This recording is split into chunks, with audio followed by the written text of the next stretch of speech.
ನಿಮ್ಮನ್ನು ಕುರಿತು ಕೆಟ್ಟದಾಗಿ ಯೋಚನೆ ಮಾಡೋರ ಬಗ್ಗೆ ಅಥವಾ ಅವರು ಆಡಿಕೊಳ್ಳೋರ ಬಗ್ಗೆ ನಿಂದಿಸೋರ ಬಗ್ಗೆ ಅವ್ರನ್ನ ಯಾವತ್ತೂ ತಲೆಯಲ್ಲಿ ಇಟ್ಕೊಳ್ಬೇಡಿ. ಯಾಕೆಂದರೆ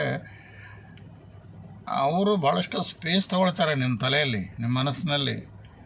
ಅವ್ರಿಗೆ ಎಲ್ಲ ಸ್ಪೇಸ್ ಕೊಟ್ಟರೆ ನೀವು ಸಂತೋಷಕ್ಕೆ ಆನಂದಕ್ಕೆ ಎಲ್ಲಿ ಕೊಡ್ತೀರ ಸ್ಪೇಸು?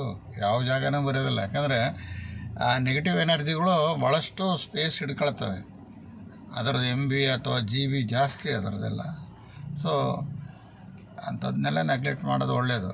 ಆಡ್ಕೊಳ್ತಾರೆ, ನಿಂದಿಸ್ತಾರಲ್ವ, ಬಿಟ್ಬಿಡೋದು. ಯಾಕಂದರೆ ಅವ್ರನ್ನೇ ತಲೆಯಲ್ಲಿ ಇಟ್ಕೊಂಬಿಟ್ರೆ ಆ ತಲೆ ತುಂಬ ಮನಸ್ಸಿನ ತುಂಬ ಅವರೇ ಇರ್ತಾರೆ. 24 ಗಂಟೆ ಅವರೇ ಎದ್ದರೆ ಕುಂತ್ರೆ ಅವರೇ ಕಣ್ಣೆದುರಿಗೆ ಬರ್ತಾರೆ. ಸೊ ಅಂಥವ್ರ ಬಗ್ಗೆ ಯೋಚನೆ ಮಾಡೋದು, ಅಯೋಗ್ಯರ ಬಗ್ಗೆ ಯೋಚನೆ ಮಾಡೋದರಲ್ಲಿ ಯಾವುದೇ ಅರ್ಥ ಇಲ್ಲ.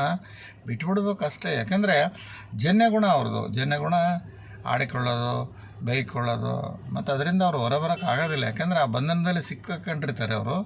ಸೊ ನಾವು ಅಂಥವ್ರನ್ನೆಲ್ಲ ತಲೆಗೆ ತೊಗೊಂಡು ನಮ್ಮ ನೆಮ್ಮದಿಯನ್ನು ಕೆಡಿಸ್ಕೋಬಾರ್ದು.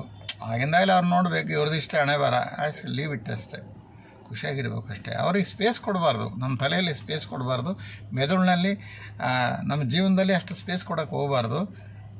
ಲೀವ್ ದೇವ್ ಅವ್ರು ಅಷ್ಟೇ, ಅವ್ರ ಬದುಕು ಅಷ್ಟೇ.